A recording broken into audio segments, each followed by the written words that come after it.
Hello folks, this is a remake of the Reaper review. As my last attempt I sort of went off on a tangent or two and wasn't quite used to using this phone. Before I start doing that again, I'll just have a closer look at this, the ForcesabersUK Reaper, which is one of their older hilts. I got this, one of the last three which I ever made on the one-off ready-to-ship sale. It's one of the older sound range. It's quite a good sized hilt, not massive as in sort of Ultra Saber's size or anything like that. It's just right for holding either one or two handed. And as with I've noticed with ForcesabersUK, it's quite comfortable to use and very well balanced. So I'll enable you to have a closer look at this hilt. Just do a little bit of a tour, as I've noticed other saber reviews seem to do. So I'll start at the bottom, which is pommel. Got the vent in here for the sound. Bit dark really to see, but speaker and the chassis and the soundboard are all in there, of course. Just got this as the plastic bung, which is solidly in there. That's not going to come out. Just get a screwdriver in there, twist it, get that out. It's a bit of a non-standard way of doing it. It's certainly secure, though it can be a bit of a pain getting the thing out and hammering it back in. But it's got a good speaker in there, certainly an ear bleeder, although fortunately the soundboard's got volume control on both fonts.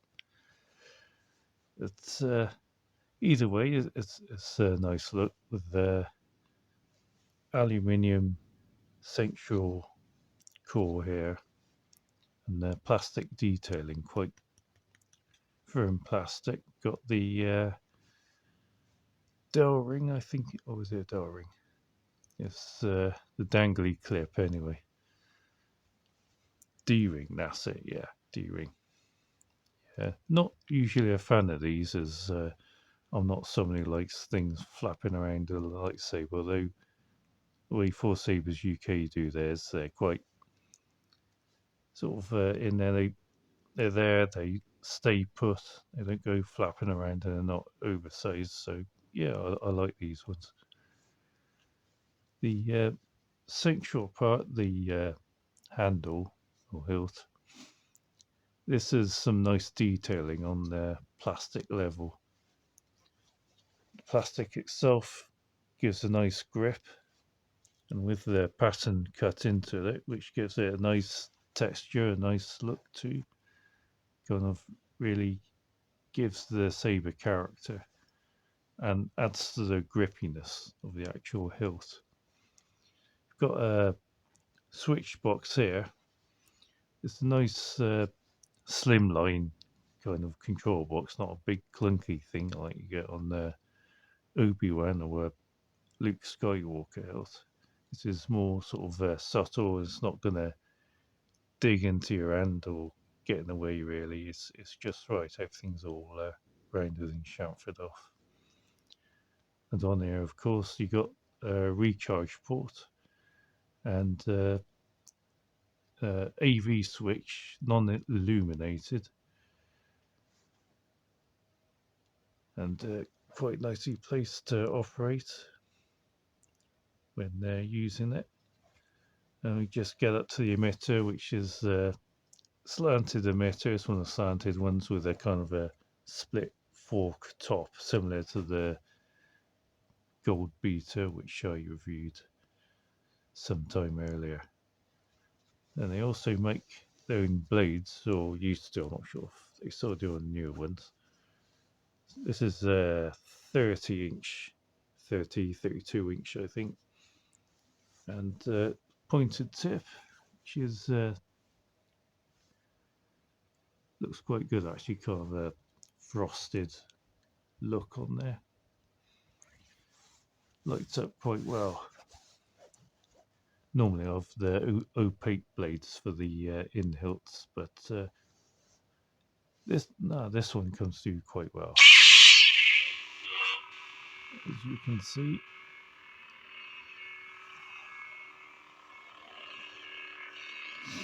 the soundboard, I'm not too sure of the name of the soundboard. I think it's called a Saber Core. It's an older soundboard, seems to have been quite popular in its day. I'm sure someone will recognise it. It's got two sound fonts, both fixed. Viridian, which is light side. I think this is what's running at the moment. Yeah. Viridian is light side sound font. That is a blaster block, blaster deflect, I should say. And then there's a dark side font, Crimson, which is the blade lock effect. Each of these fonts have their own separate settings for motion sensitivity, flicker, volume, impact sensitivity, all that. And all done from that one button. Main menu. Select optical frequency 1. Select sound intensity low. High. Select impact sensitivity 8. Select motion sensitivity 9. All settings saved. I didn't intend to do that. I just meant to switch it off. Oh well. This soundboard runs a single blade colour, which in this case is royal blue, which is nice and bright for an in-hilt. So look, just so you have a good look at the detail on this hilt.